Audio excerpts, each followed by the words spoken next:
Et bienvenue dans cette conférence de ce soir. Je vais vous présenter en quelques mots l'association Argos. Argos 2001 est une association loi 1901 qui aide et soutient des personnes atteintes de troubles bipolaires et leurs proches. C'est une association nationale dont le siège est à Paris, avec 11 antennes réparties sur l'Hexagone et en dehors, telles que la Polynésie française. Les principales activités d'Argos 2001 sont les groupes de parole et les accueils individualisés en virtuel depuis 2 ans, dû à la pandémie Covid. En Île-de-France, 46 bénévoles font partie de l'association, dont une vingtaine de bénévoles se relaient pour animer les groupes de parole et les accueils individualisés. En province, il en est de même, avec des régions plus ou moins actives. Des groupes de parole ou des accueils ont lieu tous les jours selon le calendrier posté sur le site Argos 2001. La fréquentation est d'environ 15 personnes par groupe et les restrictions Covid étant levées, les groupes de parole et accueils personnalisés redémarrent en présentiel en Île-de-France tout en gardant le virtuel. Une ligne téléphonique est aussi à votre disposition presque tous les jours pour répondre à vos questions. Des questions peuvent être également posées sur le site à l'adresse Contact Argos et nous vous répondons. Les autres activités d'Argos 2001 comportent des conférences, comme ce soir avec une conférence mensuelle. Psychiatres, psychologues, etc. viennent présenter leurs sujets ou leurs recherches dans la santé mentale et en particulier dans les troubles bipolaires. Les conférences sont enregistrées et sont postées sur la chaîne YouTube Argos que je vous invite à consulter. De nombreuses informations sur ce trouble sont aussi postées sur les pages Facebook nationales et locales. D'autres activités sont développées au sein d'Argos 2001, réparties en groupes de travail ou commissions au nombre de 9. Un bilan d'activité sera présenté à la prochaine Assemblée générale le 18 juin prochain. Argos ne pourrait pas fonctionner sans subvention de nos partenaires et des dons adhésion. Il est aisé de faire un don ou d'adhérer. La cotisation est de 30 € à l'année et déductible des impôts. Soutenez-nous. Et maintenant, je passe la parole à Eliane Mélon. Je vous laisse à la conférence de ce soir. Bien manger pour ne pas déprimer par Guillaume Font, qui va vous être présenté par Eliane, vice-présidente d'Argos. Eh bien, bonsoir à tous. Bonsoir, docteur Guillaume Font. Alors, vous avez beaucoup de titres. Vous êtes responsable des centres experts dépression résistante et schizophrénie. Vous êtes responsable du service d'information médicale et psychiatrie. Tout ça aux hôpitaux universitaires de Marseille. Et je sais aussi que vous enseignez et que vous écrivez beaucoup de livres. Voilà. Alors, écoutez, vous n'avez qu'une heure à votre disposition. Donc, on va tout de suite commencer. C'est à vous, monsieur. Bonjour à tous. Merci Eliane, merci Blandine pour votre accueil et votre proposition de parler ce soir. C'est vraiment précieux parce que c'est des moments de rencontre. En fait, nous, on est toujours dans le tourbillon de la pratique clinique à l'hôpital où on voit des patients, il faut faire de l'activité. Et puis à côté, dans la recherche, où il faut passer énormément de temps sur des analyses, des recueils de données. Donc, au milieu de tout ça, on n'a pas beaucoup d'occasions finalement de se poser ensemble et de faire un point sur ce qu'on a découvert, sur ce qui a changé ces 10 dernières années, par exemple. Parce que donc moi, quand je forme mes étudiants, je leur raconte aussi comment c'était les études à l'époque où j'étais interne, ce qui n'est pas si vieux que ça, mais ça commence à faire quand même, parce que ça remonte à une quinzaine d'années. Et en fait, il y a beaucoup de choses qui ont changé. Et donc, c'est ça que je vais partager avec vous ce soir, parce que ce qui m'a beaucoup été demandé, c'est donnez-nous de l'espoir, qu'est-ce qui change, quelles sont les nouvelles pistes. Et donc ça, il y a énormément de choses qu'on a découvertes et qui sont maintenant très solides sur le plan scientifique. Donc au début des années 2010, quand le champ de la psychonutrition a commencé à apparaître, c'est quelque chose qui faisait sourire, voire rire. La psychonutrition, c'est l'influence de l'alimentation sur la santé mentale. Et en fait, j'ai commencé à m'y intéresser initialement dans les années 2010, en fait, en voyant un documentaire sur Arte, sur le jeûne. Donc, Arte diffuse des documentaires sur le jeûne à peu près tous les 2 ans. Ils ont toujours un grand succès. C'est quelque chose de très populaire. Et en fait, le jeûne, c'est quelque chose qui est très pratiqué en Allemagne et en Russie. Il y a 15 à 20% des Allemands qui pratiquent le jeûne au moins une fois par an. Et c'est beaucoup moins répandu en France, on connaît moins. Et puis même, je dirais même qu'on en a peur d'ailleurs, parce que souvent, la première question qui m'est posée, c'est des risques du jeûne avant même de parler des bénéfices potentiels.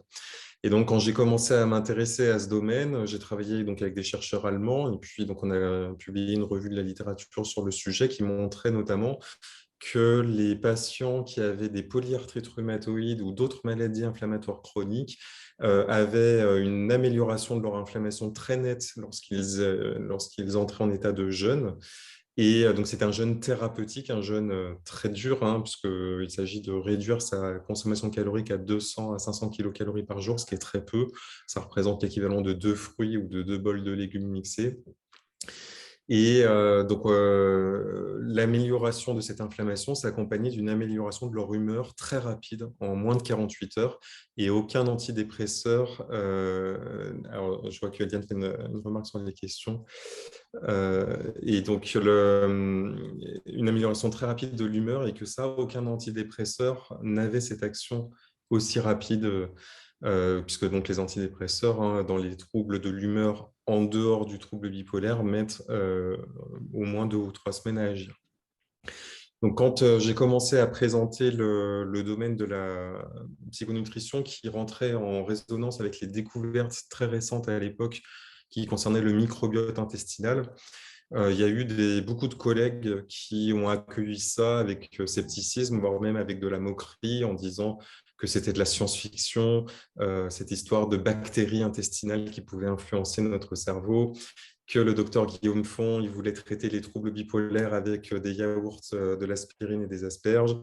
Et donc, pendant un temps, ça a été ça, en fait, la façon dont ça a été accueilli. Et puis, moi-même, j'étais encore assez jeune dans ma pratique à l'époque. Et donc, on gagne aussi en crédibilité avec le temps. Et donc maintenant, j'ai publié environ 250 articles scientifiques en collaboration. Et dans le champ de la psychonutrition, on a maintenant plus d'une quinzaine d'années d'études. Les premières études qui montraient les liens entre l'alimentation et la santé mentale, en fait, ont commencé en 2010. Et je parle des grandes études de cohorte. Il y avait déjà des indices, en fait, que l'alimentation pouvait influencer notre humeur, mais les démonstrations dans des études à l'échelle des populations ont démarré en 2010. Donc, c'est extrêmement récent dans le temps de la recherche. Donc, maintenant, on a une douzaine d'années d'études et ces études ont été synthétisées dans ce qu'on appelle des méta-analyses. Donc, méta-analyse, ça a été popularisé au moment de la question du Covid et de l'hydroxychloroquine. C'est des compilations d'études qui visent à établir s'il y a un lien authentique ou pas entre deux phénomènes, comme par exemple l'efficacité d'un traitement et l'amélioration d'un trouble, et si ce lien n'est pas dû à des facteurs confondants. Et donc maintenant, on sait que l'alimentation de type méditerranéenne, ce qu'on appelle le régime crétois, est la meilleure alimentation du point de vue de la santé mentale, et notamment du point de vue de la prévention du risque de dépression. Et ça, c'est valable pour tout le monde, que l'on ait un trouble bipolaire ou pas. Donc ça, j'insiste là-dessus parce que c'est très rare de trouver des preuves scientifiques en préventif, quand on fait de la prévention. Souvent, on trouve des choses en curatif, c'est-à-dire chez les gens dépressifs, on trouve des choses qui ont des effets antidépresseurs. Par contre, de trouver des choses qui préviennent la survenue d'épisodes dépressifs, ça, c'est pas si fréquent que ça. Et en l'occurrence, l'alimentation méditerranéenne en fait partie. Bon, l'alimentation méditerranéenne, il suffit d'aller sur Internet pour avoir le détail de ce qu'est le régime crétois. Je ne vais pas trop m'étendre là-dessus, mais pour faire très simple, c'est aussi un régime qui se rapproche du régime flexitarien, c'est-à-dire c'est de grandes quantités de légumes et de légumineuses. Donc j'insiste là-dessus, les légumineuses, c'est les pois chiches, les lentilles, les haricots secs, qui sont riches en protéines végétales et en féculents, en sucre lent. Et donc, en fait, donc, ça va être des sucres assimilés lentement.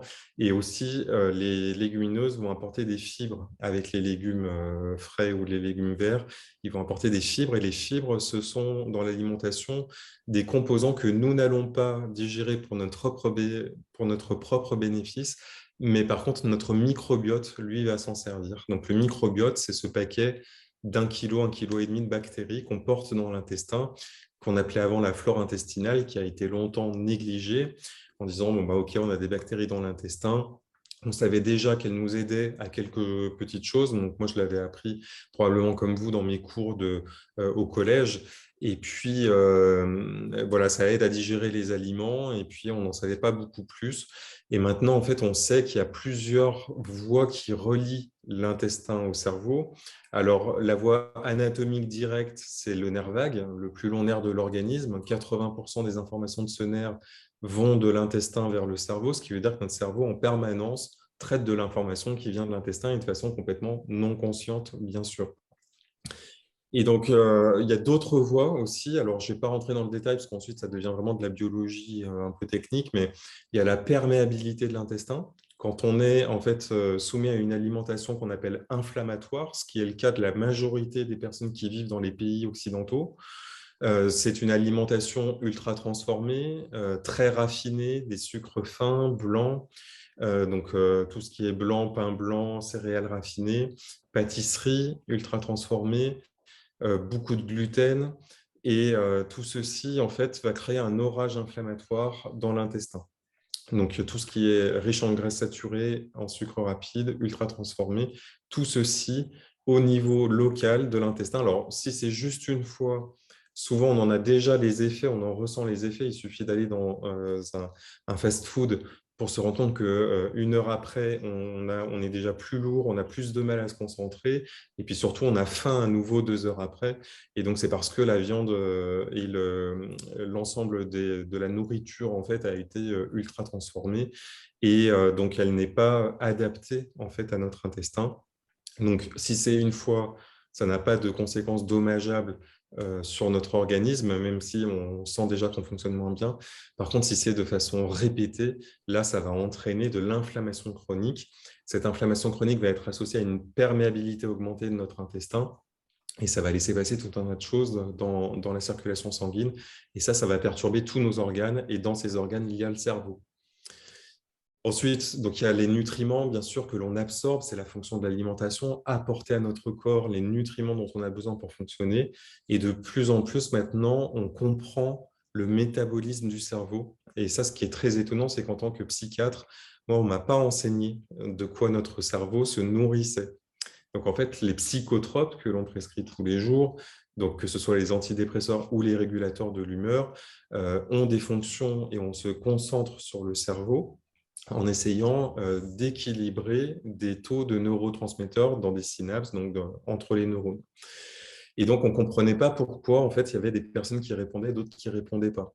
Et donc, d'ailleurs, même pour les régulateurs de l'humeur, ce n'est pas très clair exactement les mécanismes par lesquels ils agissent. Et donc, pour les antidépresseurs, on pensait que c'était une histoire de sérotonine et de noradrénaline, et que les antidépresseurs agissaient comme ça. Sauf qu'on a découvert que les antidépresseurs aussi amélioraient l'inflammation. Donc, l'inflammation, c'est la réaction naturelle de l'organisme face à une agression. Donc, quand on se défend face à une agression, comme une plaie, par exemple, comme une infection ou comme un stress psychique. Parce qu'il a été démontré aussi qu'être stressé sur le plan psychique, ça déclenche des troubles inflammatoires. Et ça, c'est démontré à la fois chez l'animal, mais aussi chez l'être humain. Et en fait, une de nos premières grandes études dans le domaine de la psychonutrition dans notre équipe, ça a été une méta-analyse publiée en 2014 qui démontre que les personnes qui ont des troubles qu'on appelle de l'intestin irritable ont plus d'anxiété et de dépression. Et que ce n'est pas lié au fait d'avoir une maladie chronique, puisque donc, il y a des risques différents. Et donc, il y a d'autres maladies chroniques qui ne s'accompagnent pas d'une augmentation aussi nette de l'anxiété et de la dépression. Donc là, on a une preuve épidémiologique maintenant chez l'être humain. Et puis, on a eu d'autres preuves expérimentales qu'améliorer l'inflammation améliorait l'état de santé mentale. C'est-à-dire que maintenant, il y a des mécanismes qui démontrent que quand on est dans un état inflammatoire, quand on a de l'inflammation dans le sang, eh bien, on va avoir des symptômes psychiques très prononcés. Et parmi ceux-là, par exemple, il y a le manque de motivation et d'énergie. Et ça, c'est un symptôme dont se plaignent beaucoup les personnes qui viennent nous voir au Centre Expert Dépression Résistante. Alors, je précise d'ailleurs que donc, moi, je suis responsable de 2 centres experts, mais pas d'un centre expert bipolaire, trouble bipolaire. Moi, je suis responsable d'un centre expert pour la schizophrénie et d'un centre expert pour la dépression résistante en dehors du trouble bipolaire. Ça, c'est s'il y a des personnes qui souhaitent ensuite demander des consultations. Donc, moi, je n'accueille pas malheureusement les personnes qui ont des troubles bipolaires. Par contre, il y a mon collègue à Marseille, Raoul Belzo, qui lui est le responsable du centre expert bipolaire. Et on a tous les mêmes évaluations standardisées, bien sûr. Et puis, donc, comme on l'a dit tout à l'heure, si le sujet vous intéresse et que vous souhaitez aller plus en profondeur en fait, sur ces sujets, parce qu'une heure, c'est souvent assez court pour aborder toutes les questions, vous pouvez donc bien sûr aller trouver toutes les informations dans le livre que j'ai rédigé qui s'appelle Bien manger pour ne plus déprimer. Alors, ce n'est pas pour faire de l'auto-promo parce que moi, je dois toucher même pas 50 centimes par ouvrage vendu, donc je ne vais pas faire fortune avec les ventes de ce livre, mais c'est vraiment pour gagner du temps en fait, pour toutes les personnes qui souhaitent par elles-mêmes modifier leur alimentation pour améliorer leur santé mentale. Je précise aussi qu'on parle d'alimentation ce soir, mais bien sûr, ce qui a été démontré, donc ça, vous avez dû en entendre parler aussi, mais c'est quelque chose qu'on peut avoir tendance à oublier, c'est que l'activité physique a aussi démontré qu'elle avait un effet préventif sur le risque de dépression. Et ça, c'est un niveau de preuve qui est très élevé et une taille de prévention qui est similaire à celle de l'alimentation. Donc, si on veut mettre vraiment toutes les chances de son côté de ne pas faire de rechute dépressive, voilà, il y a 2 pieds sur lesquels on doit danser. C'est d'un côté l'alimentation et de l'autre l'activité physique. Si on se prive de l'un des deux, c'est très compliqué d'avoir une bonne santé mentale. Ça, c'est quelque chose qu'on rappelle beaucoup au centre expert et qui n'est pas forcément évident pour tout le monde parce que certaines personnes peuvent venir en demandant, là, le dernier patient que j'ai eu, par exemple, attendait un peu la pilule magique tout en continuant à fumer, en s'alimentant mal et en ne faisant pas d'activité physique. Je rappelle aussi qu'une information importante qui est maintenant démontrée, qui est assez peu connue dans le monde de la psychiatrie, c'est que le tabac a été démontré comme un facteur causal de dépression. Donc, j'insiste sur le causal. Avant, on disait, oui, il y a plus de tabagisme chez les personnes dépressives, dans les troubles bipolaires et la schizophrénie. Et maintenant, en fait, il a été démontré dans des études qu'on appelle mendéliennes, en fait, que le tabac induit une augmentation des symptômes de dépression et de psychose d'ailleurs aussi. Donc en fait, le tabac, c'est un toxique pour l'organisme et maintenant, on sait que c'est aussi un toxique pour le cerveau qui est largement banalisé, bien sûr, parce que c'est parfaitement légal. Et donc, une des meilleures choses que l'on puisse faire pour prendre soin de sa santé mentale, c'est aussi d'arrêter de fumer quand on est fumeur et je sais que ce n'est pas facile. Donc, pour le domaine de la psychonutrition, en fait, maintenant, les méta-analyses ont apporté aussi d'autres informations très importantes. Alors, les questions qu'on me pose beaucoup, donc on a vu l'alimentation en elle-même, comment on peut choisir son mode d'alimentation. Et donc, la réponse est assez nette, c'est donc le régime de type méditerranéen qui remporte la palme à la fois dans la facilité à mettre en place et aussi dans l'effet sur la santé mentale. Et d'ailleurs, ce n'est pas que la santé mentale, parce que c'est aussi un mode d'alimentation qui a montré une efficacité sur d'autres facteurs de santé, comme le diabète, le cancer, toutes les maladies qu'on appelle de la civilisation. Parce qu'aujourd'hui, on sait que la dépression est une maladie de la civilisation au même titre que l'obésité, par exemple, ou le cancer.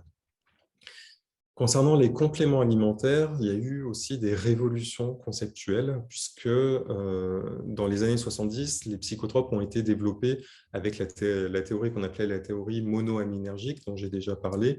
Donc, on essayait finalement de concevoir les troubles psychiatriques comme des perturbations du cerveau et qu'on allait donner des médicaments qui allaient rééquilibrer les troubles du cerveau. Et ça, on a vu les limites de ces approches. Ça a quand même permis de développer des médicaments très efficaces, mais depuis quelques décennies, on a beaucoup de mal à développer des nouvelles classes de médicaments. C'est souvent des duplications de classes existantes avec des améliorations parfois des effets indésirables, mais assez peu de gains en termes d'efficacité. Et en fait, parmi les compléments alimentaires, ceux qui, pour moi, sont les grands champions des compléments alimentaires, c'est les oméga-3. Donc, s'il n'y a qu'un seul message à retenir des compléments alimentaires ce soir, je pense que c'est celui-là, c'est de se supplémenter en oméga-3. Alors, je précise que je n'ai pas d'action dans des laboratoires d'oméga-3, je n'ai pas de conflit d'intérêt. Pourquoi je dis ça? C'est parce qu'en fait, donc, il y a eu plusieurs méta-analyses qui ont étudié l'efficacité des compléments alimentaires dans la santé mentale. Et il y a 10 ans, si je vous avais dit compléments alimentaires et santé mentale, on aurait répondu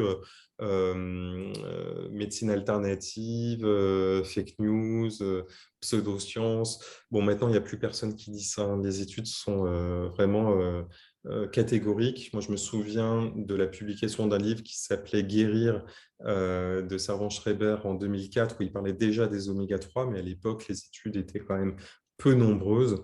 Maintenant, on a des dizaines d'études qui démontrent que la supplémentation en oméga-3 améliore la dépression. Alors, le malheur du champ de la psychonutrition, c'est que quand je parle de dépression, c'est la dépression tout venant, et la plupart des chercheurs ne font pas le distinguo entre la dépression et la dépression du trouble bipolaire. Donc, on a assez peu de données spécifiquement pour la dépression bipolaire. Moi, ma vision des choses, en fait, c'est que ce qui marche dans les dépressions marche aussi souvent dans la dépression bipolaire, à l'exception, bien sûr, des antidépresseurs qui peuvent aggraver parfois certains types de troubles bipolaires. Et donc, en tout cas, pour les oméga-3, ma conviction, en fait, je vais vous expliquer pourquoi, c'est que tout le monde peut bénéficier de la supplémentation en oméga-3. Alors, je m'explique. Les oméga-3, c'est des acides gras essentiels. Ça veut dire qu'on ne peut pas les synthétiser par nous-mêmes. Et donc, on en a besoin dans notre alimentation. L'Agence européenne de santé a défini l'apport recommandé en oméga-3 à 2 grammes par jour. Ça a été basé sur les dosages plasmatiques d'oméga-3 des personnes en bonne santé. Mais ces personnes en bonne santé, on ne sait pas si elles ne sont pas à risque de déclencher des dépressions. Parce que si on prend la population française, un Français sur 5 va déclencher un épisode de dépression caractérisée au cours de sa vie. Ce qui veut dire que la population générale est déjà à risque de déclencher une dépression. Donc, quand on dit les personnes en bonne santé, ces personnes en bonne santé sont à risque de faire des maladies chroniques qu'on appelle la maladie de la civilisation. Donc déjà, cette définition des 2 grammes par jour, elle est déjà sujette à discussion, mais on va dire qu'on prend pour acquis cette recommandation des 2 grammes par jour, parce que la question qui se pose, c'est est-ce que finalement, ce n'est pas plus que 2 grammes qu'il faudrait? Mais bon, on va dire 2 grammes, c'est déjà beaucoup. Et en fait, il a été montré que les Français, en moyenne, ont un apport de 600 mg par jour. Donc, vous voyez qu'on est très loin du compte. On est à 1/3 des apports recommandés d'oméga-3 par jour. Donc, la question qui se pose directement, c'est qu'est-ce qu'il faut manger pour avoir son apport en oméga-3 recommandé? Et c'est là que ça devient très compliqué parce que les oméga-3 se trouvent majoritairement dans les poissons gras comme le saumon, le maquereau, les sardines. Et en fait, il n'est pas recommandé de consommer plus d'une portion de poisson gras par semaine parce qu'il y a un risque d'intoxication au mercure, et ça, c'est l'Agence nationale de la sécurité alimentaire, l'ANSES, qui nous le dit. Donc, si on limite l'absorption de poisson à 1 fois par semaine, il reste les oméga-3 végétaux que l'on trouve dans les huiles, par exemple, donc comme l'huile de colza ou l'huile de lin qu'il ne faut surtout pas cuire puisque ça dénature les oméga-3 et ça crée des acides gras qu'on appelle trans qui sont inflammatoires. Donc les oméga-3, c'est très fragile, il faut les conserver à froid, donc il faut de l'huile pressée à froid, et puis en plus, il faut que ce soit dans un emballage hermétique à la lumière, et tout ça, souvent, n'est pas respecté dans les conditions de conservation des aliments, et donc, et en plus de ça, l'huile, c'est OK, mais l'huile, c'est très calorique, et en même temps qu'on absorbe des oméga-3, on absorbe aussi beaucoup de graisses saturées qu'il faut éliminer. Donc, si on ne fait pas beaucoup d'activité physique, on peut se retrouver à prendre beaucoup de poids très rapidement aussi. Donc, il faut faire attention à tout ça. L'autre problème des oméga-3 végétaux, c'est que dans les végétaux, l'oméga-3 qu'on trouve le plus, c'est l'ALA. Et en fait, donc, il y a plusieurs types d'oméga-3. Et nous, ce dont on a besoin, c'est l'EPA et le DHA. Je ne rentre pas dans les détails, retenez juste que les oméga-3 végétaux, on ne peut pas les absorber directement et les utiliser directement tels quels dans notre corps. Donc, c'est notre corps qui va les convertir, mais on ne sait pas quelle est la proportion que notre corps va convertir parmi ces oméga-3. Donc, on sait ce qu'on absorbe, mais on ne sait pas au final ce qui va arriver à notre cerveau. Pourquoi le cerveau? Parce qu'en fait, les oméga-3 sont des constituants majeurs des membranes des neurones du cerveau. C'est des fluidifiants membranaires. Donc, il y a des chercheurs à Paris qui font des études très fines qu'on appelle de stéréotaxie. Donc, c'est de la biochimie où on regarde les récepteurs dans le cerveau et le rôle des oméga-3 dans les membranes et qu'est-ce qui se passe quand il y a plus d'oméga-3, moins d'oméga-3.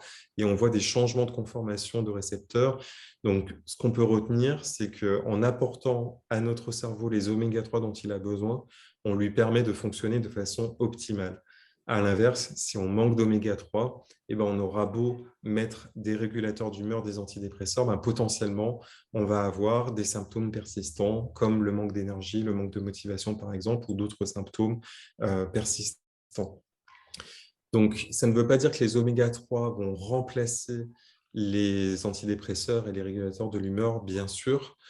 Aucun psychiatre ne prendra le risque de dire ça, hein. Donc, notamment quand il y a des risques d'urgence, et je pense notamment aux idées suicidaires. Par contre, ce qui a été démontré, c'est que les oméga-3 sont également efficaces en combinaison aux antidépresseurs.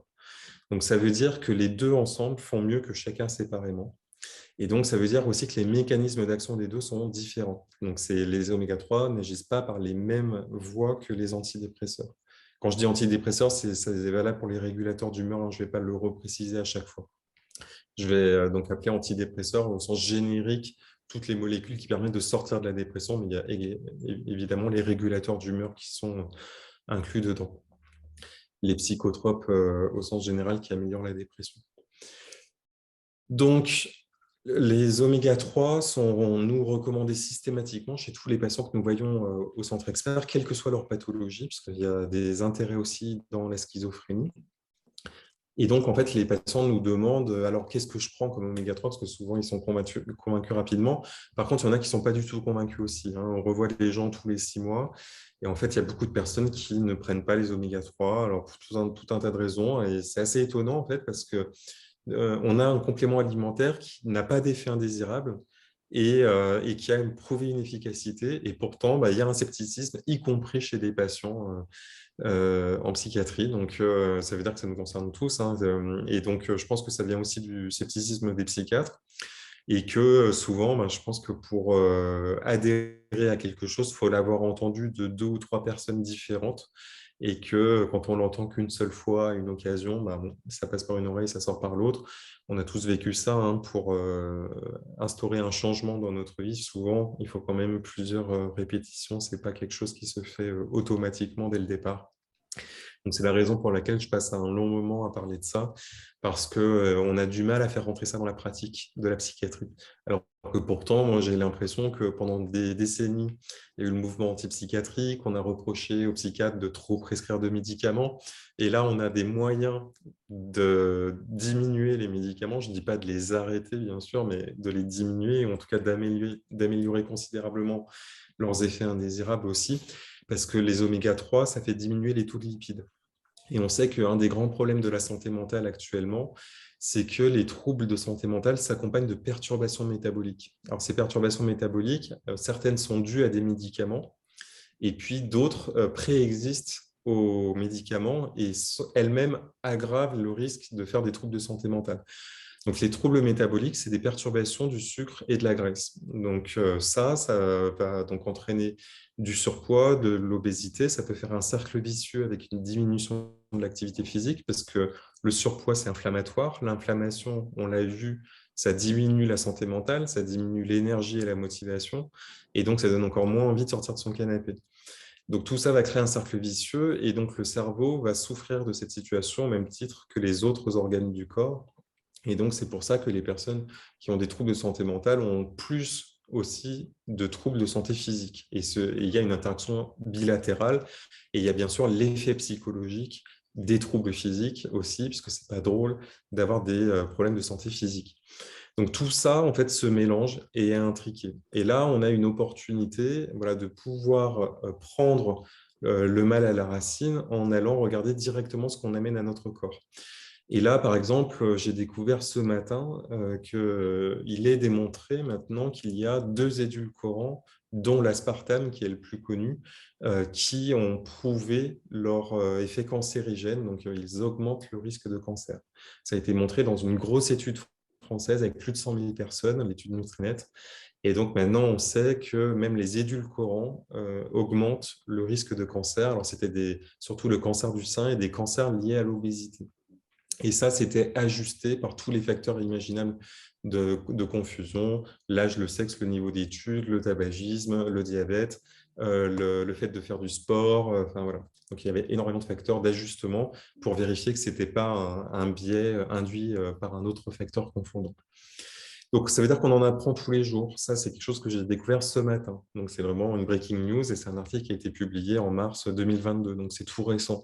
Alors qu'il y avait ce débat autour des édulcorants. Et donc, maintenant, pour moi, c'est tranché. Donc, d'ailleurs, il est intéressant aussi de constater qu'il y a une très forte résistance de l'industrie agroalimentaire sur les étiquetages, par exemple, sur les Nutri-Score pour identifier les sucres cachés. Puisque dans l'alimentation, quand je parlais donc du mode d'alimentation, vous notez que je préfère parler d'alimentation que de régime. Parce que régime, ça renvoie quand même à une connotation de sélectivité alimentaire. Et ça, ce n'est pas souhaitable. Mais par contre, retourner à une alimentation anti-inflammatoire qui devrait être notre alimentation normale, pour moi, ce n'est pas de la sélectivité alimentaire, justement.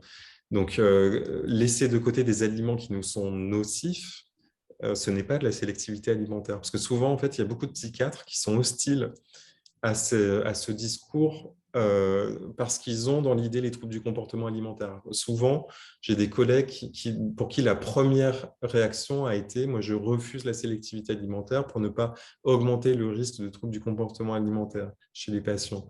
Bon, la même psychiatre qui m'avait dit ça, finalement, est revenue un an plus tard en me demandant quelle marque d'oméga 3 je lui conseillais. Donc, finalement, les choses peuvent bouger.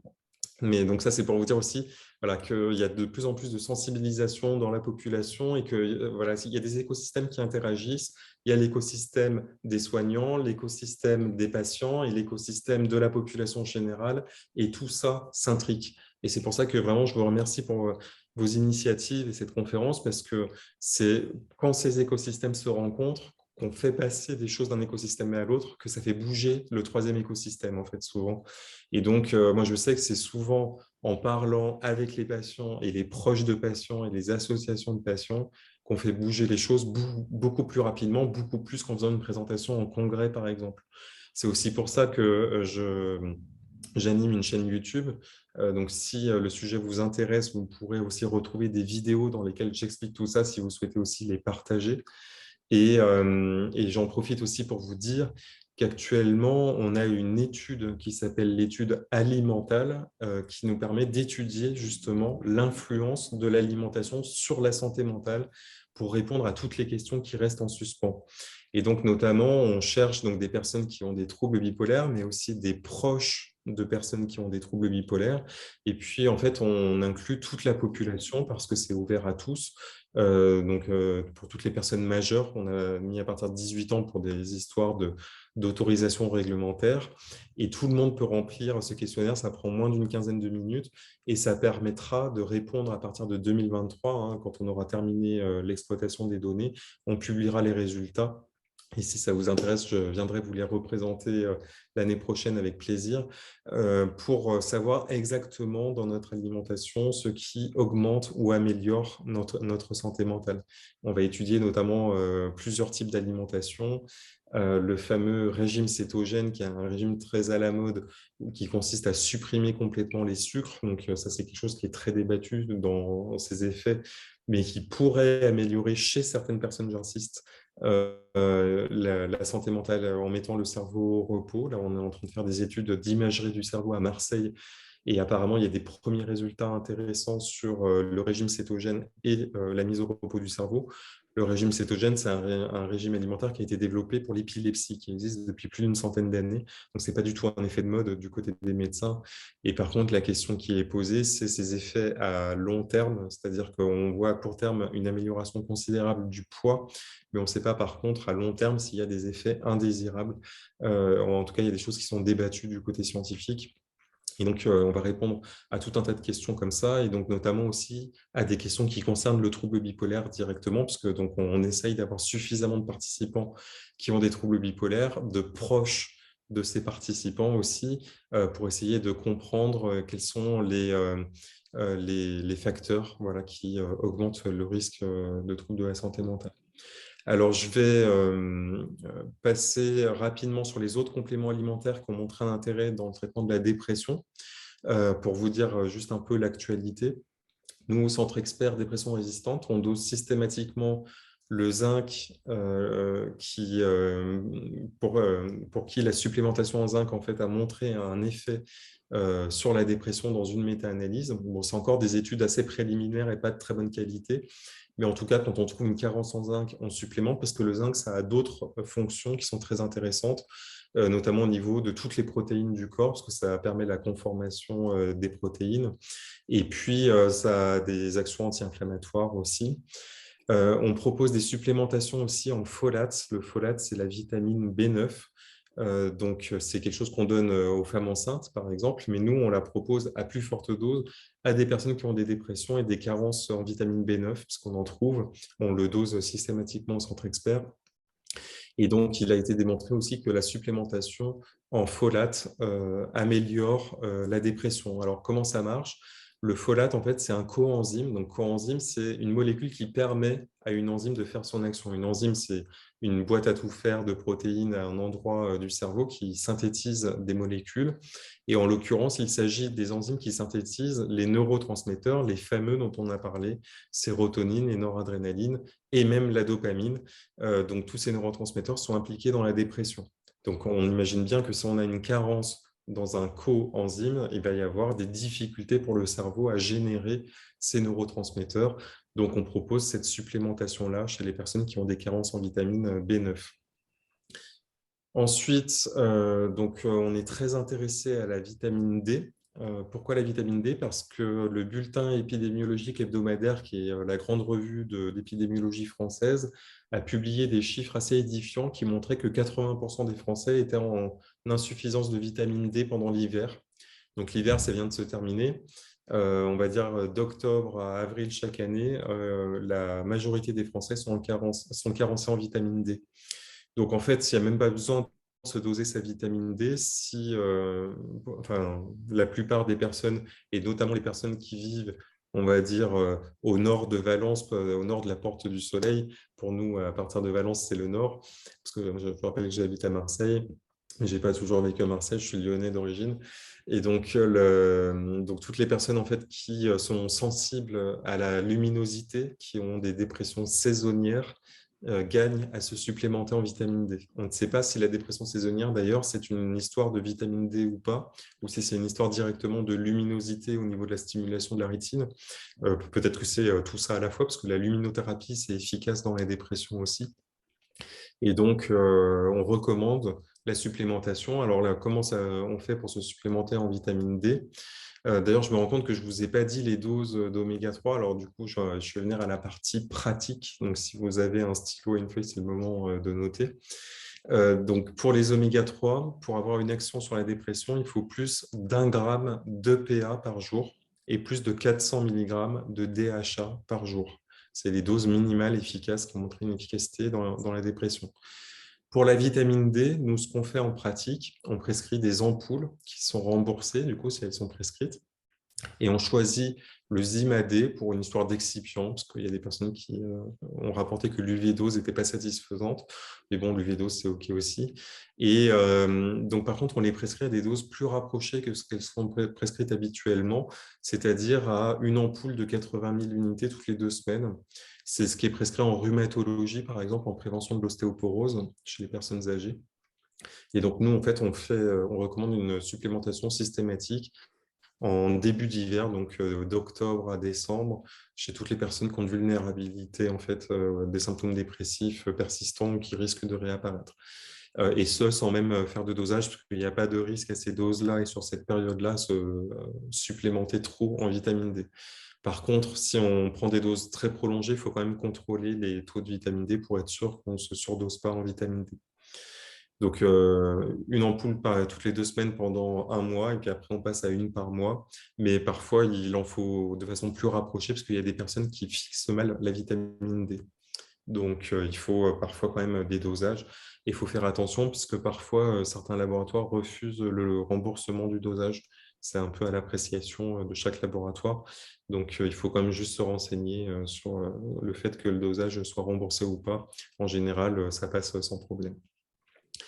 Donc pour les folates, il existe aussi des dosages, le zinc aussi, on l'a vu, et puis il y a le magnésium qui a montré des données préliminaires, alors qui ne sont pas de très bonne qualité pour le coup, mais qui pourraient aussi améliorer les symptômes de dépression persistante et d'anxiété. Donc ça peut valoir quand même le coup de tester une cure de magnésium qui n'est pas remboursée pour le coup, si on a des symptômes persistants à certains moments, ou si on a une anxiété ou un stress chronique, par exemple. Donc ça, c'est pareil, le magnésium, ça a longtemps été vu comme quelque chose de placebo, en fait, et en fait, il semblerait que ce ne soit pas le cas. Par contre, les études ne sont pas encore de très, très bonne qualité, parce qu'il n'y a pas de vrai, voilà, il n'y a pas de laboratoire ou de vraies études de bonne qualité sur le sujet, parce que ce n'est pas très bien étudié. Donc, même chose pour la vitamine C, il y a des petites études préliminaires, mais c'est chez des personnes qui n'étaient pas traitées par antidépresseurs et qui avaient des dépressions légères. Donc, ça ne veut pas dire que la vitamine C ne va pas avoir un effet, mais en tout cas, dans les études scientifiques, on n'a pas assez d'arguments pour recommander la supplémentation en vitamine C dans le traitement, l'amélioration de la dépression, ce qui ne veut pas dire que ça ne puisse pas être intéressant. Alors, ça m'amène à un autre complément alimentaire qui est la N-acétylcystéine, que j'aime beaucoup parce qu'en fait, elle a beaucoup d'actions différentes. C'est un acide aminé modifié. Donc, si c'est un acide aminé, ça fait partie des protéines. Donc, il n'y a pas de problème à en prendre. Il faut se limiter à 3 grammes par jour. Pour la plupart des personnes, c'est entre 2 et 3 grammes par jour. Et en fait, cette forme de cystéine va être mieux absorbée dans le cerveau. Et la cystéine, c'est un précurseur du glutathion, qui est un puissant antioxydant du cerveau. Et en fait, il y a eu beaucoup d'études scientifiques qui ont montré les liens entre le stress oxydatif et la maladie mentale. Alors, le stress oxydatif, c'est tout ce qui est impliqué dans les processus du vieillissement cellulaire. Quand on parle des radicaux libres, c'est ça, c'est le stress oxydatif. Donc, ça veut dire, par exemple, quand on se soumet aux radiations du soleil, ça crée des radicaux libres au niveau de la peau, donc des électrons qui vont être arrachés à des molécules, et ça crée du stress oxydatif. Et les antioxydants vont limiter ce stress oxydatif. Et c'est le cas de la N-acétylcystéine. Donc, en abrégé, c'est la NAC, N-AC, N-acétylcystéine.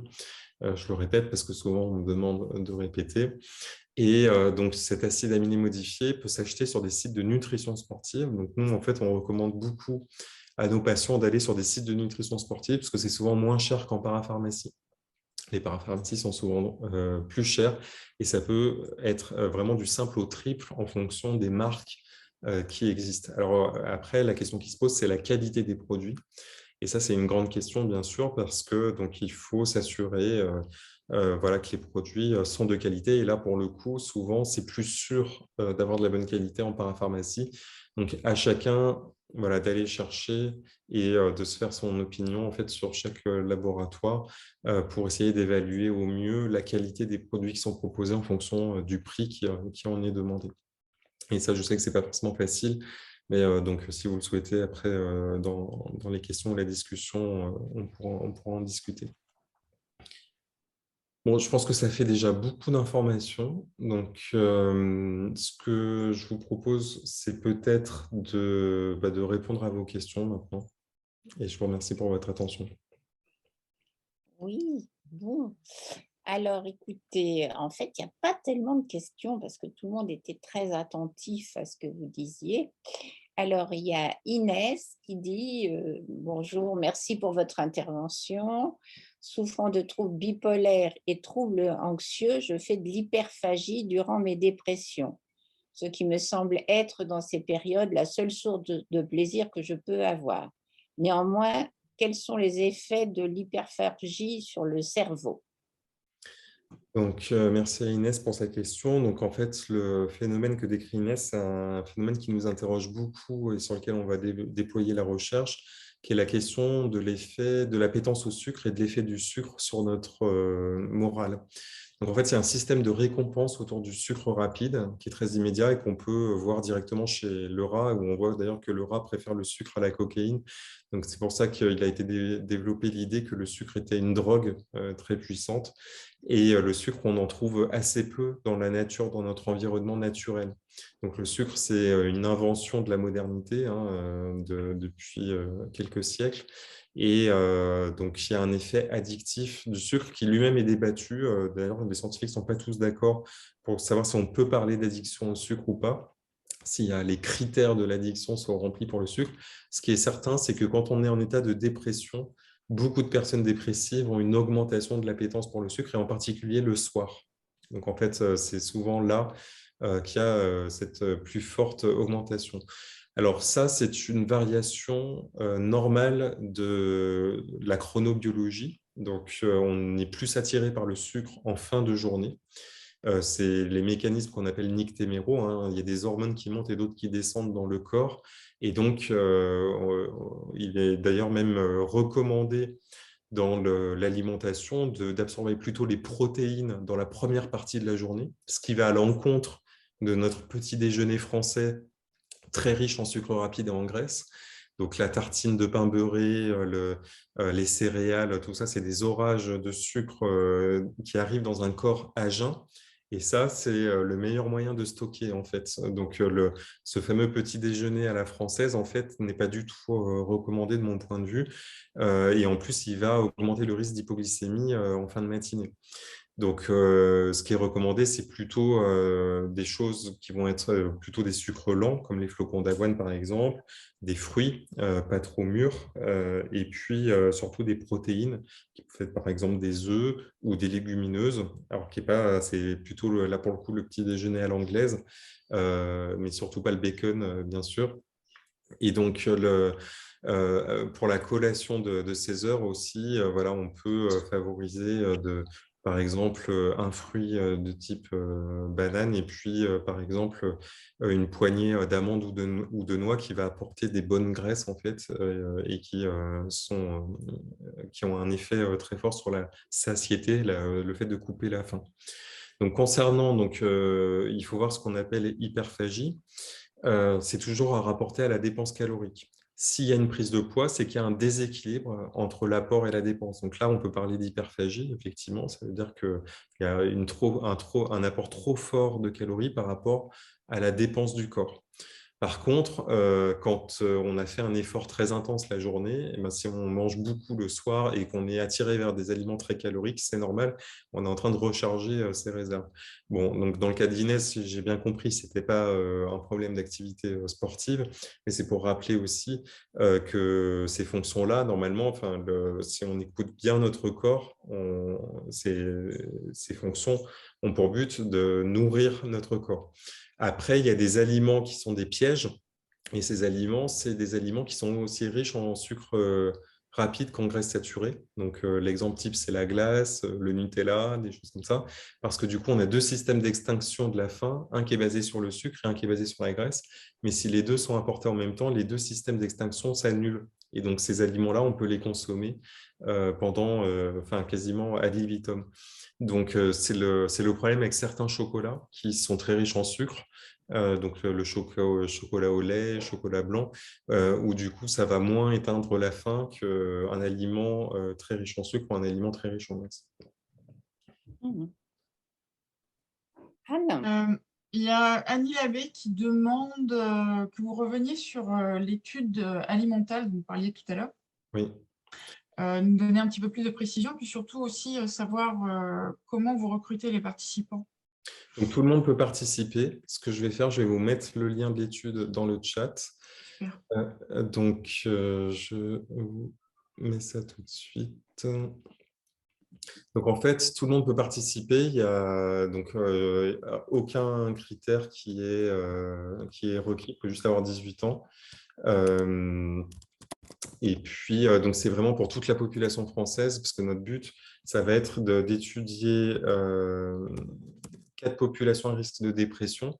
Donc, ces populations à risque de dépression, c'est toutes les personnes qui ont des troubles mentaux, parce que la dépression, c'est quelque chose qu'on retrouve dans quasiment toutes les pathologies mentales, que ce soit la dépression simple, le trouble bipolaire, la schizophrénie, les troubles du comportement alimentaire, les troubles anxieux, les troubles de personnalité, enfin, donc quasiment toutes les pathologies mentales augmentent le risque de faire une dépression.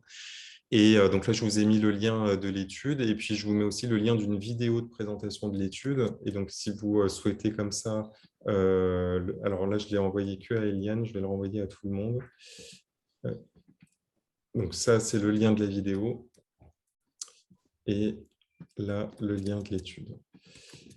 Et donc, on a déjà 5000 participants. On le fait au niveau international. Donc, on a le Québec qui participe avec nous, puis on essaie de le diffuser aussi dans toute la francophonie. Donc, on a 800 personnes qui ont participé au Québec, 5000 en France.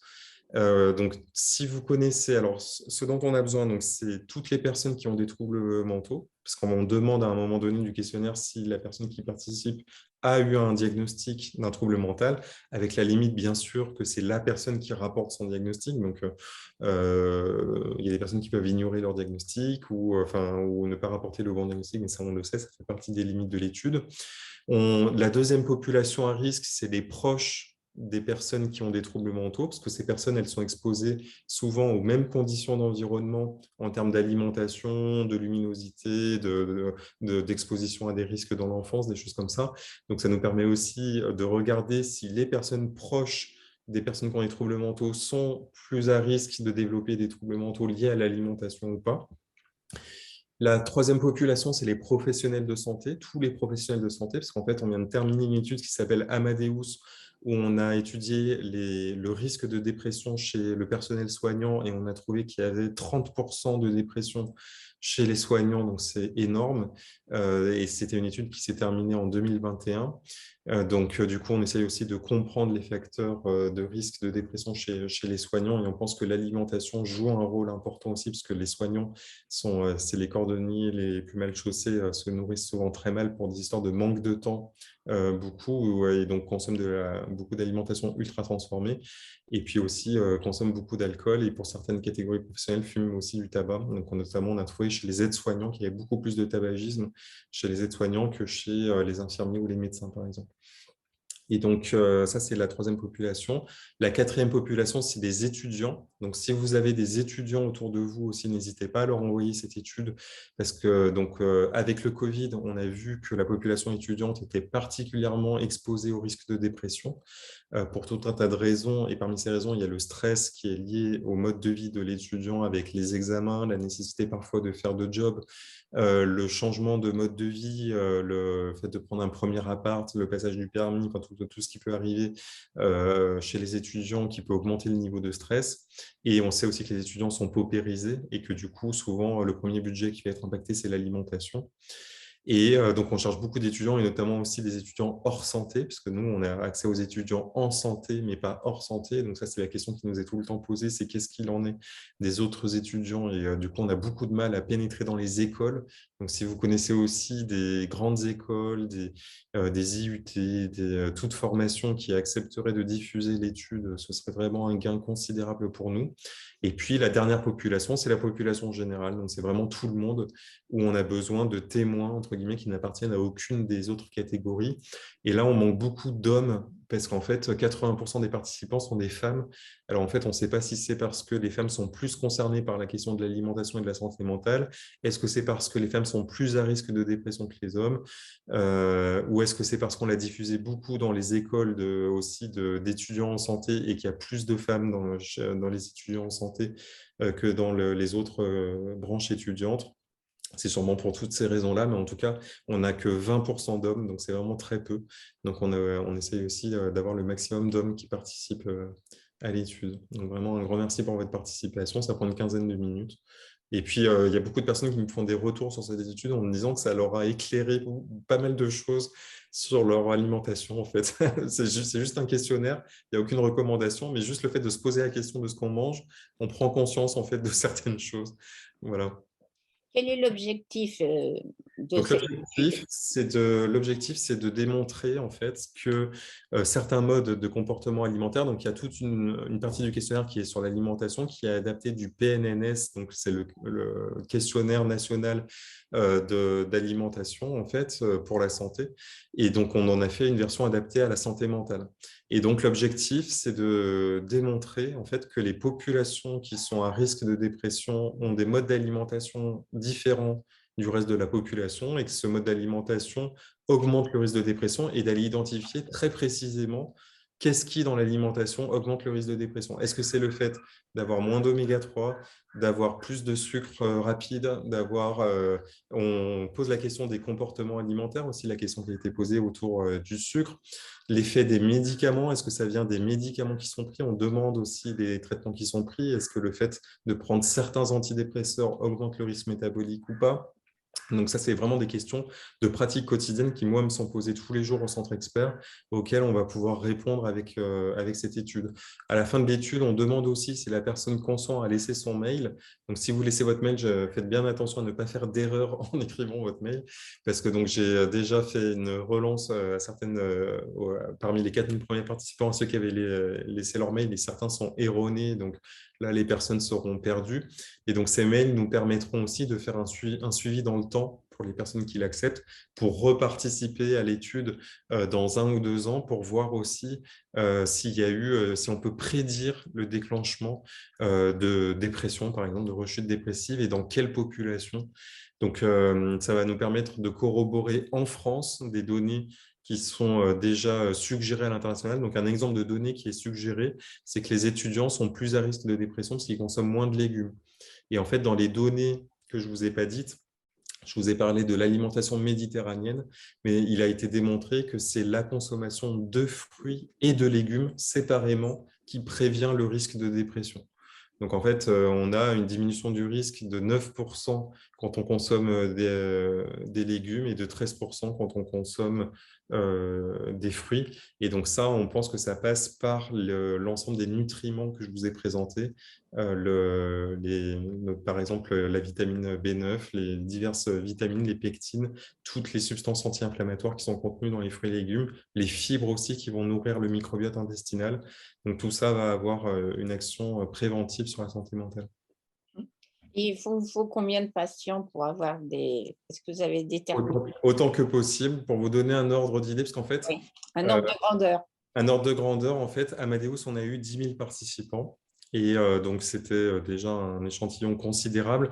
Mais la différence avec Amadeus, l'étude sur les professionnels de santé, donc le but, c'était d'étudier l'environnement de travail et le risque de burn-out et de dépression chez les professionnels de santé.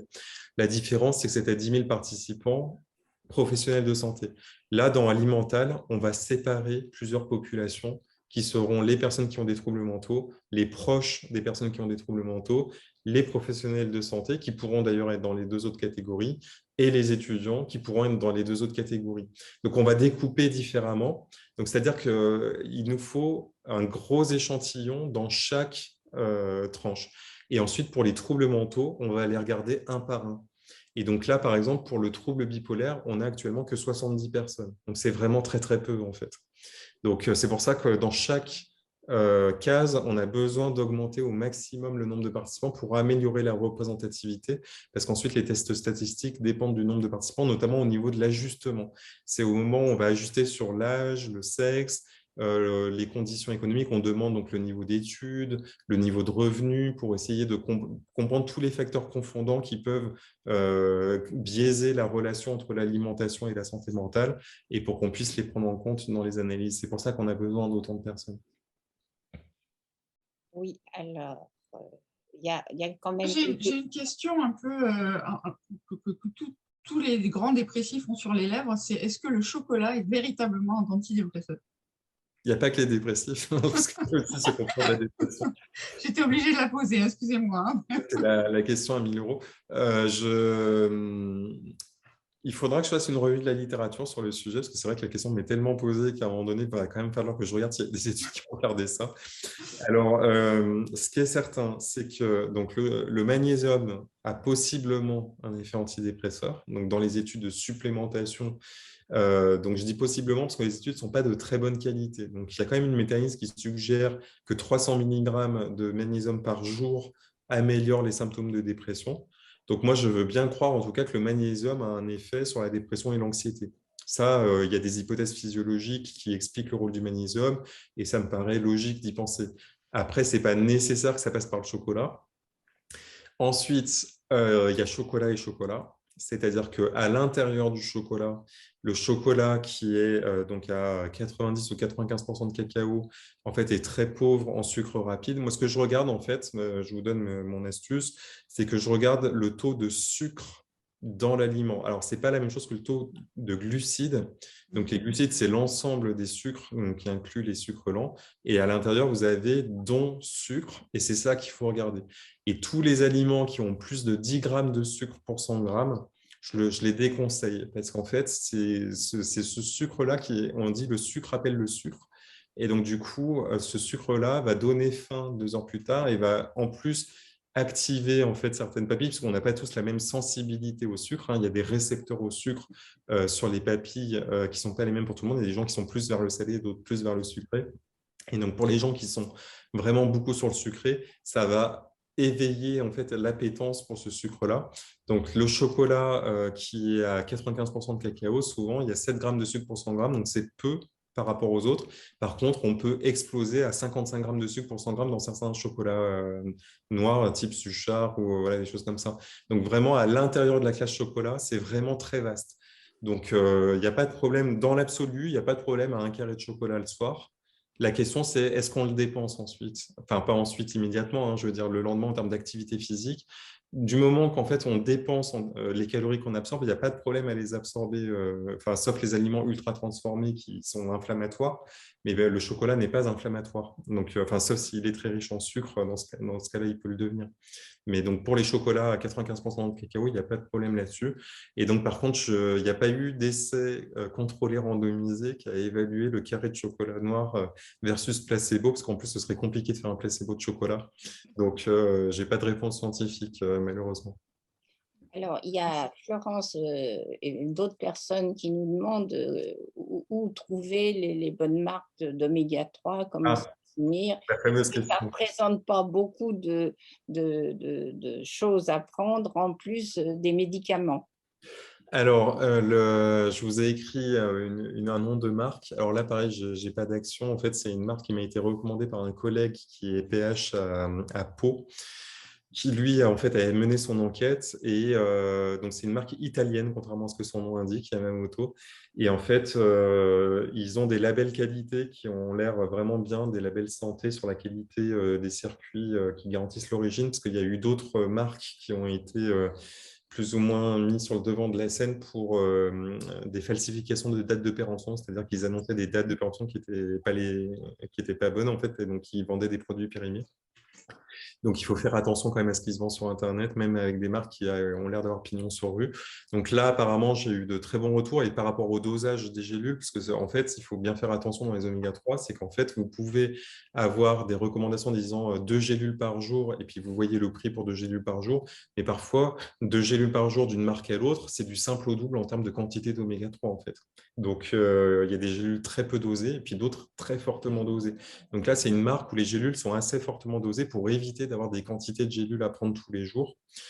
Après, donc pour l'histoire des traitements, l'idée, c'est de le prendre avec le reste du traitement. Donc, c'est des gélules, certes, mais en l'occurrence, c'est des traitements qui n'ont pas d'effet indésirable. Donc, pour moi, il y a entre guillemets pas de problème si on prend son lithium ou un autre traitement à le prendre avec ses oméga 3. Après, c'est plus la question du coût qui m'est posée. Oui, aussi. À rembourser. Donc, la question du coût, là, pour cette marque-là, en fait, donc je ne me rappelle plus quel est le coût, parce que c'est à rapporter aussi aux doses prises. Donc, la question, finalement, c'est quelle serait la dose. Là, je vous ai donné la dose dans les traitements curatifs, 1 g de PA, 400 mg de DHA. Il n'y a aucune étude qui permet de dire ensuite s'il faut maintenir ces doses-là au long cours ou si on peut les diminuer. Et par rapport à ce que je vous ai expliqué sur les doses recommandées d'apport en oméga 3 au niveau de l'Agence européenne de santé, Personnellement, moi, je me supplémente en oméga 3 et aux doses que je vous dis, en fait, c'est-à-dire au moins 1 gramme de PA et 400 mg de DHA par jour. C'est-à-dire que j'ai acheté des gélules très dosées d'oméga 3 et ça fait vraiment partie de mon budget annuel. Donc, ce que je fais, c'est que j'attends les soldes, généralement. Il y a des soldes. Il y a des soldes sur les sites de nutrition sportive, tout à fait.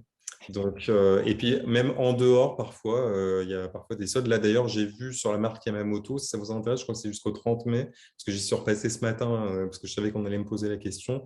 Et jusqu'au 30 mai, je crois qu'il y a une réduction de 25% avec un code. Donc, parce qu'elle était en rupture de stock pendant 2 semaines. Donc, ça a été le branle-bas de combat au centre expert, parce qu'on a dit, oulala, la marque Yamamoto est en rupture de stock, qu'est-ce qu'on va conseiller pour les patients? Puis ça y est, maintenant, ils ont à nouveau du stock.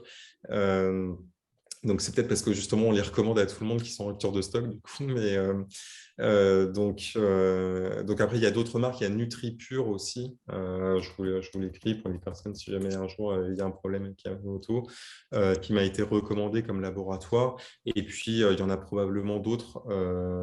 Donc, ça, c'est des… voilà, il y a beaucoup de marques qui font leur marque d'oméga 3. Après, il faut aller regarder les dosages, les prix, la notoriété du laboratoire, enfin, est-ce que le laboratoire est fiable ou pas sur la qualité de ses produits. Enfin, voilà, donc là, c'est les deux qui m'avaient été recommandés par ce collègue qui, lui, était très, très à fond dans la psychonutrition aussi. Donc, du coup, j'ai suivi ses conseils. Écoutez, Et je en vais combien poser la question de Bob. Oui, merci. Oui, il y avait une question. En combien de temps vous voyez des améliorations? En fait, ça peut être assez rapide parce que pour les oméga 3, en fait, dans les jours qui suivent, il y a des personnes qui me rapportent. Alors, on ne sait jamais si c'est un effet placebo, bien sûr, mais moi, là, pour le coup, j'y crois pas trop parce que c'est souvent des personnes qui sont déjà sous traitement et qui souvent sont plutôt sceptiques des oméga 3, donc l'effet placebo, il n'y est pas forcément. Mais en tout cas, les personnes me rapportent en fait une amélioration. Elles ne savent pas trop me dire d'ailleurs sur quoi se porte l'amélioration. Elles me disent que c'est plus sur un bien-être général et un sentiment d'énergie. Voilà, mais c'est quelque chose d'assez flou. Elles ne peuvent pas me dire précisément. Elles ne vont pas me dire je dors mieux, je suis moins anxieux. Ça va plus être sur un truc global, en fait, de bien-être global, en fait. Mais d'ailleurs, je me rends compte que ce n'est pas que pour les oméga 3, parce qu'en fait, les personnes qu'on voit, donc nous, on est biaisé, parce qu'en fait, on est au centre expert dépression résistante. Donc, ces personnes qui ne répondent pas aux antidépresseurs. Donc, on a des gens qui souvent n'ont pas répondu à déjà beaucoup de traitements. Et du coup, c'est des patients qui voilà, ont des histoires difficiles. Et souvent, ces patients ne sont pas les meilleurs auto-évaluateurs, entre guillemets, de leur état de santé, parce que même quand nous, on trouve objectivement qu'ils se sont améliorés sur des échelles, eux-mêmes ne rapportent pas forcément d'amélioration. C'est-à-dire quand on les voit au bout de 6 mois et que nous, on a une amélioration de 30% des symptômes, eh ben, eux disent bon, bah, non, je ne vois pas trop de différence. En fait. Donc en fait, ça vient aussi de la dépression qui fait qu'on a un biais aussi négatif pour s'auto-évaluer. Par contre, j'ai des retours sur Facebook, sur LinkedIn, de personnes qui m'ont rapporté que ça avait vraiment changé leur vie, en fait. Mais c'est souvent pas qu'une seule chose. C'est compliqué de dire si c'est les oméga 3, parce que souvent, c'est aussi oméga 3 plus activité physique, plus changement d'alimentation, plus, voilà, plus les probiotiques. Alors, j'ai pas parlé des probiotiques, d'ailleurs. J'ai oublié de vous parler de ça. C'est que maintenant, il est démontré que les probiotiques sont efficaces dans le traitement de la dépression. Donc, les probiotiques, ce n'est pas ce que je recommande en première intention parce que ça coûte cher, plus cher que les oméga 3, justement. Donc, les oméga 3, on peut souvent, avec 20 € par mois, avoir sa supplémentation en oméga 3. Donc, c'est un budget, mais souvent, ça passe pour la majorité des personnes. C'est l'occasion de demander ça pour l'anniversaire ou pour Noël aussi. Et puis, plutôt qu'un gâteau au chocolat. Et donc, les probiotiques, par contre, ça coûte cher. Et en fait, il y a plusieurs types de probiotiques. Donc, en fait, pour les personnes qui ont des points d'appel digestifs, des syndromes de l'intestin irritable, des intolérances alimentaires, ça peut valoir le coup vraiment de tester la supplémentation en probiotiques. Alors là, les marques, en fait, la plus connue, c'est Lactibiane. Après, il y en a une qui s'appelle Immunostim, qui est, comme son nom l'indique, peut stimuler le système immunitaire.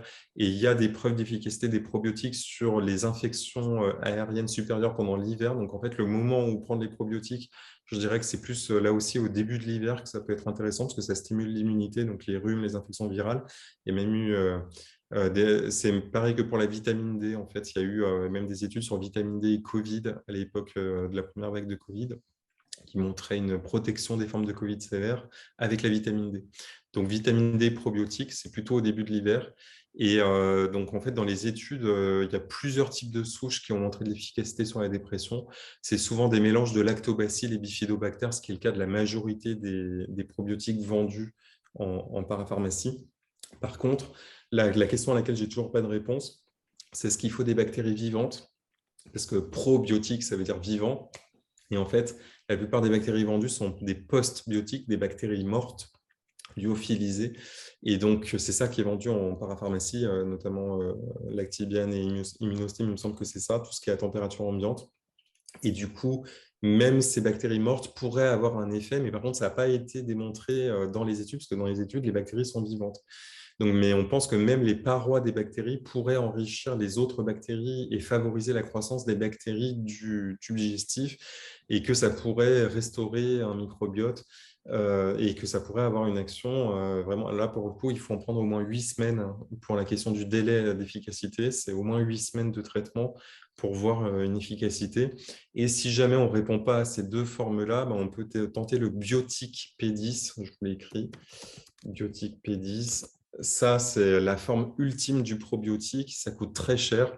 Je crois qu'on est sur 30 ou 35 euros les 20 jours, un truc comme ça. Donc, c'est quand même très cher. Par contre, c'est des bactéries vivantes. Ça se conserve au réfrigérateur. C'est pour ça que c'est aussi cher.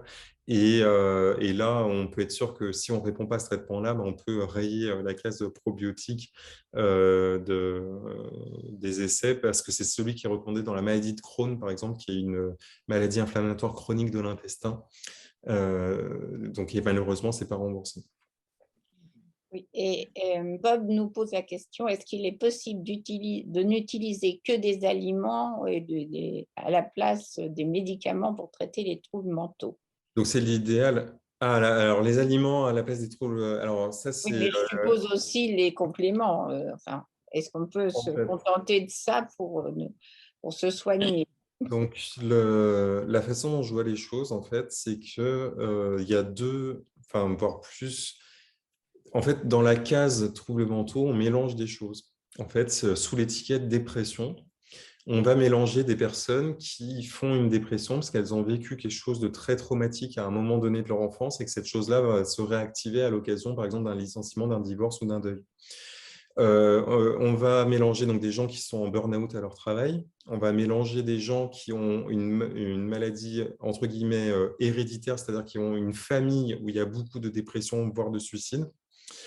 On va mélanger des gens qui ont des maladies inflammatoires chroniques de l'intestin qui vont développer une dépression. On va mélanger, voilà, et je peux continuer très longtemps comme ça. Donc nous, au Centre Expert Dépression Résistante, on voit toutes ces personnes-là. Et il y a des choses très, très différentes. On voit des jeunes filles de 21 ans qui font des tentatives de suicide après une rupture amoureuse et qui n'ont pas répondu à plein d'antidépresseurs et qui en fait ont un trouble borderline de dysrégulation émotionnelle ou d'autres qui ont un trouble bipolaire, justement. À l'inverse, on a des personnes qui ont 62 ans et qui ont fait un premier épisode de dépression à 45 ans, puis après plus rien pendant 10 ans, puis qui en font un deuxième et que le deuxième ne passe plus pendant 5 ans, ils ne répondent pas aux antidépresseurs et on ne comprend pas, et donc il y a des facteurs de maintien. Et il va y avoir de la sédentarité, du tabac, un isolement social, parfois un licenciement. Enfin, voilà, donc on a des situations extrêmement hétérogènes. Donc, les études font des moyennes. Donc, ce que je vous ai présenté donc, dans le livre Bien manger pour ne plus déprimer, ce que j'ai fait dans ce livre, c'est que la première partie est sur l'alimentation et la deuxième partie sur les compléments alimentaires. Et puis, en fait, j'ai fait la partie détaillée pour les personnes qui veulent vraiment aller en profondeur sur qu'est-ce qui marche, les dosages, les oméga 3, tout ça, machin, et des parties en résumé et plus light pour les personnes qui veulent juste savoir grosso modo qu'est-ce qui marche, dans quoi. Enfin, voilà. Et donc, c'est pour ça que normalement, vous avez toutes les données dans le bouquin et il y a 250 références pour que si jamais vous êtes face à un psychiatre qui vous dit c'est quoi ces bêtises, que vous puissiez lui dire, là, les références, elles sont là, elles sont à la fin, et je vous assure que j'ai choisi les références les plus béton de la littérature. Parce que ce que je voulais comme valeur ajoutée de ce livre, c'est vraiment que ce soit solide, parce que des livres sur l'alimentation et miracle, il y en a des tonnes, et par contre, moi, j'étais horrifié de voir la qualité scientifique de ce qui était écrit. À la base, en fait, le projet de ce livre, c'est arrivé en 2016, quand j'ai lu un livre américain qui n'était pas traduit en français, qui a été traduit entre-temps d'ailleurs, je crois. En anglais, ça s'appelait Grain Brain. En français, ça a été écrit, je crois, par ces sucres qui menacent votre cerveau ou un truc comme ça. Et donc, c'était écrit par un collègue américain. Et en fait, il y en a un autre qui était écrit par une chercheuse italienne, en fait. Alors, c'était très sympa, hein. Elle racontait l'histoire de sa grand-mère italienne qui lui cuisinait quand elle était petite, tout ça. Donc, c'était très convaincant. Mais par contre, quand je suis allé regarder les études qui supportaient les données, il n'y avait pas grand-chose, voire c'était quasiment contre-productif. Donc, par exemple, je donne un exemple très simple dans mon livre, c'est l'histoire de l'eau embouteillée. Il n'y a aucune preuve d'efficacité de l'eau embouteillée sur la santé mentale. Alors, il y a des personnes qui vont vous dire, oui, mais le corps, c'est composé à 70 à 80% d'eau, le cerveau, c'est 80% d'eau, donc l'eau que vous buvez, elle est capitale. Oui, c'est très important de s'hydrater, j'en parle dans le livre. Par contre, en France, on a une eau du robinet qui est quand même d'excellente qualité dans la plupart des régions. Donc, moi, je suis allé regarder en arrivant à Marseille la qualité de l'eau marseillaise, tout ça. Bon, il se trouve qu'elle a une excellente qualité et qu'en plus, l'eau embouteillée, c'est une catastrophe écologique. Donc, et qu'en plus, il y a des microplastiques dedans, donc on boit aussi des microparticules de plastique au passage. Donc, pour toutes ces raisons-là, et ça, c'est en allant regarder les études scientifiques, c'est pas dans les livres qu'on trouvait, en fait. Donc, pour répondre à la question qui m'est posée, il faut raisonner en termes de santé publique. En termes de santé publique, moi, je suis convaincu que si tout le monde applique ce que j'écris dans le livre, la prévalence de la dépression en France va diminuer, c'est certain. En fait, la prévalence de la dépression, elle a augmenté en France. C'est-à-dire qu'on est passé avec la même étude, avec la même méthodologie, de 2005 à 2017, on était passé de 8 à 10%.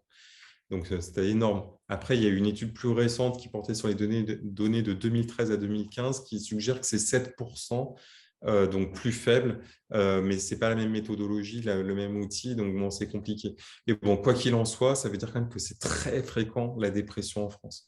Et donc, en plus de ça, maintenant, on a les études qui démontrent qu'en faisant de l'activité physique, alors, ce n'est pas n'importe quelle activité physique, il faut en faire au moins 2h30 par semaine, à un niveau au moins modéré. Et on peut réduire à 1h15 si on fait de l'activité intense. Donc, modéré, ça veut dire au moins une accélération modérée du rythme cardiaque et un peu de transpiration. Et intense, ça veut dire beaucoup de transpiration et beaucoup d'accélération du rythme cardiaque. Donc, ce n'est pas juste la marche, même si la marche est importante, mais ce n'est pas juste aller chercher son pain et marcher 10 minutes, c'est plus que ça. Donc, par contre, ça ne veut pas dire non plus se mettre martel en tête. Il faut choisir un sport plaisir. Et puis, ce qu'on recommande, c'est au maximum de le faire en groupe, parce que le groupe, c'est le partage, le lien social, la motivation. Et puis, surtout, il y a une belle philosophie dans le sport. En fait, c'est ça aussi qui est thérapeutique dans le sport, c'est qu'on ne juge pas le niveau, en fait, l'esprit sportif. C'est un esprit qui n'est pas compétitif, contrairement à ce qu'on peut penser. C'est justement que chacun dépasse ses propres limites, en fait.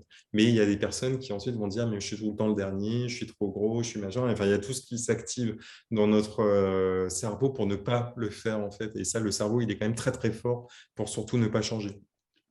Donc, pour la question de l'alimentation, il n'y a rien qui puisse dire, en fait, si on a une dérégulation, par exemple, le trouble bipolaire, il y a des arguments quand même pour dire qu'il y a des facteurs génétiques très importants. Et donc, s'il y a des facteurs génétiques très importants, il est peu probable que le trouble puisse se réguler tout seul sans régulateur, en fait. Parce que juste, il y a quelque chose qui s'est dérégulé au niveau du cerveau. Donc, après, il peut toujours y avoir des situations exceptionnelles. Je pense notamment si le trouble bipolaire a été aggravé, déclenché sous antidépresseur, on ne saura jamais ce qui se serait passé s'il n'y avait pas eu l'antidépresseur. Bon, chacun après évalue. Moi, j'ai déjà accompagné des patients, quel que soit le trouble, hein, parfois même en schizophrénie, qui m'ont dit docteur, je veux absolument arrêter mon traitement. Et je leur ai dit mais ok, mais à plusieurs conditions. Donc, et dans les conditions, il y avait l'arrêt des consommations de toxiques, l'activité physique, l'alimentation, les compléments alimentaires, certains compléments alimentaires. Et je leur ai dit, et surtout, on se voit de façon hyper rapprochée et au moindre symptôme de rechute, on redémarre très vite le traitement. C'était dans le contrat. Et je leur dis, moi, je m'engage, et surtout, on se dit la vérité. Si c'est pour se mentir, ça ne sert à rien. Et donc, il m'est arrivé des rechutes, voilà, et on a repris le traitement parce que voilà, la personne avait besoin de se prouver. En l'occurrence, c'était dans un cas de schizophrénie, en fait. La personne avait besoin de se prouver que son traitement était nécessaire, mais il y avait une bonne alliance aussi avec le père du jeune homme qui venait. Donc, il y avait quelqu'un aussi pour assurer les arrières, tout ça. On joue quand même un peu avec le feu à arrêter un traitement dans une maladie sévère comme le trouble bipolaire aussi, parce que le problème qu'on voit en centre expert dépression résistante, c'est des gens qui ont trop arrêté leur traitement et qui du coup deviennent résistants au traitement parce qu'ils ont été arrêtés, repris, puis au bout d'un moment, ça ne marche plus aussi bien, on ne sait pas trop pourquoi d'ailleurs, ça ne marche plus aussi bien. Et puis, il y a une hypothèse autour du fait que plus on passe de temps en état dépressif et plus ça aggrave le risque de faire de la dépression dans le futur, en fait. Donc, il faut protéger, entre guillemets, son cerveau de la dépression au maximum par tous les moyens possibles. Après, souvent, ce qui se passe, la meilleure des options qui se passe, c'est on met d'abord en place l'alimentation, les compléments alimentaires, tout ça, on va bien. Et puis, au bout d'un certain nombre de semaines, de mois, on en parle à son psychiatre en disant je vais bien, vraiment bien. Donc, est-ce qu'on peut tenter une diminution du traitement? On fait un premier palier, on laisse passer quelques mois, et puis ça se passe bien. Et puis là, on peut discuter de diminuer. Enfin, voilà. Bon, après, dans un trouble bipolaire, je pense qu'il n'y aura aucun psychiatre qui proposera un arrêt définitif des régulateurs d'humeur. Mais par contre, si on a un traitement qui devient vraiment très faible et sans aucun effet indésirable, ça reste quand même super intéressant. Donc, Oui, une question il y a beaucoup de questions un peu particulières qui sont posées, bon, on n'aura pas le temps de les poser. Je voulais savoir, alors là c'est personnel, si beaucoup de psychiatres partagent votre point de vue sur le sujet. alors, je vous avoue qu'en fait, je suis un peu en Vous vous retrait. sentez seul.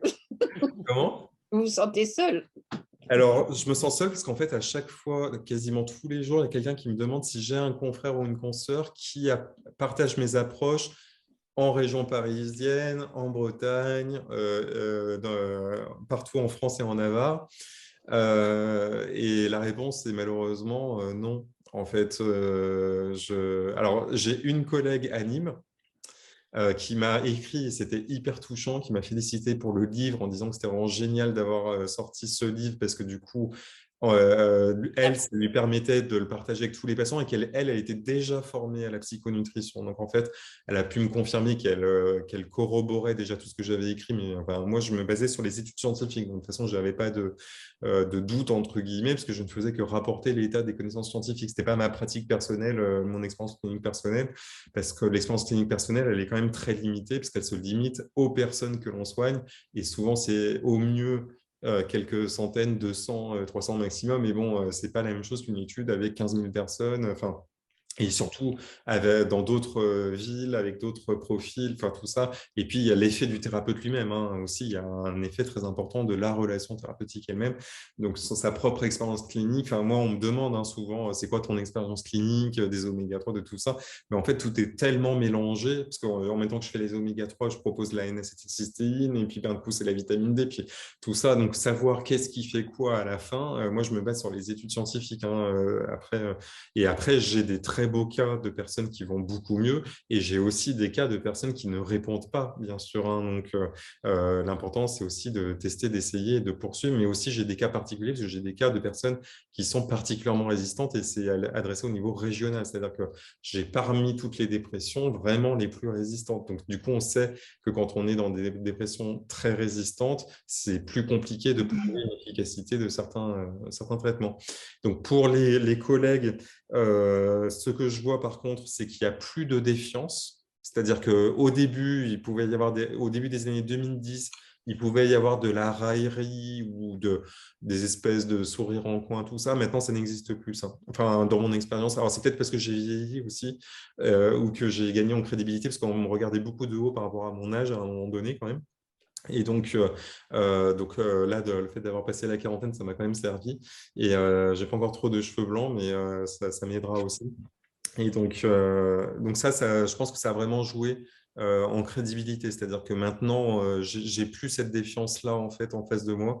Après, les gens peut-être en pensent ce qu'ils veulent derrière, hein, mais par contre, pour les psychiatres, je dirais qu'il y a deux types de psychiatres. Et d'ailleurs, si on doit choisir son psychiatre, le seul critère que je donnerais, c'est est-ce que le psychiatre est ouvert à la nouveauté. Voilà. C'est pour moi un bon psychiatre, c'est un psychiatre qui accueille toutes les nouveautés avec curiosité, avec un esprit de découverte et sans préjugés, mais après, et qui au maximum se base sur des données scientifiques, même si les données scientifiques n'apportent pas la réponse à toutes les questions. On a vu que le chocolat, je ne pouvais pas répondre à la question. Donc un bon scientifique, un bon médecin, c'est aussi quelqu'un qui accepte le doute et l'incertitude. La question qui m'a été posée sur l'arrêt des traitements et le remplacement des traitements par l'alimentation, honnêtement, je ne peux pas savoir pour chaque personne isolément ce qui est possible ou pas possible. Après, c'est plus une représentation que j'ai avec toutes les données scientifiques que j'ai et des patients que j'ai suivis qui peut évoluer dans le temps. Et surtout, si un truc montre que ça ne marche pas, l'aspirine, par exemple, pendant longtemps, on a pensé que ça pouvait marcher. Et puis là, les études montrent que, a priori, ça ne marche pas. Donc, l'aspirine, pour l'instant, on oublie en santé mentale. Voilà, donc on réactualise ces données. Donc, ça peut donner l'impression aussi que parfois, on ne sait pas ce qu'on fait, parce qu'un coup, une année, on dit ça marche, et puis après, on dit finalement, ça ne marche pas. Mais par exemple, là, dans les grandes découvertes dans la dépression, par exemple, il y a l'effet de la eskétamine. Et donc, moi, j'étais très heureux d'avoir participé. On a publié la première méta-analyse qui montrait l'efficacité de la kétamine dans la dépression et qui a été répliquée 3 fois par la suite. Et aujourd'hui, la kétamine fait partie des traitements de la dépression. Donc, il y a des progrès thérapeutiques sensibles que l'on voit à l'échelle d'une décennie, ce qui est très court dans le temps de la recherche, hein. Je répète ça, mais en fait, ça paraît très long pour les personnes qui attendent des choses. Mais ce que je peux vous dire aussi, c'est qu'au Centre Expert Dépression Résistante, il y a beaucoup de personnes qui viennent en disant « j'ai tout essayé ». Et en fait, on a 3 pages de recommandations à leur donner de choses qu'elles n'ont pas essayées, en fait. Donc, ça, c'est aussi un message d'espoir sur tout ce qui est possible à diffuser, hein, qui est très peu répandu dans la pratique psychiatrique, qui souvent s'arrête beaucoup aux antidépresseurs et aux régulateurs d'humeur. Est-ce que En vous tout cas, moi, enseignez- excuse-moi, Eline, mais mon avis vaut ce qu'il vaut, mais j'ai eu la chance et le bonheur de lire votre livre.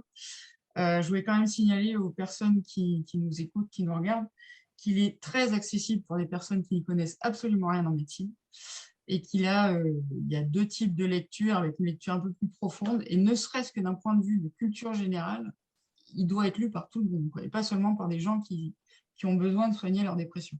Il est vraiment, pour moi, il est essentiel, quoi, voilà. Donc, je suis contente qu'il fasse partie de la bibliothèque. Donc, merci beaucoup. Merci, ça me touche beaucoup.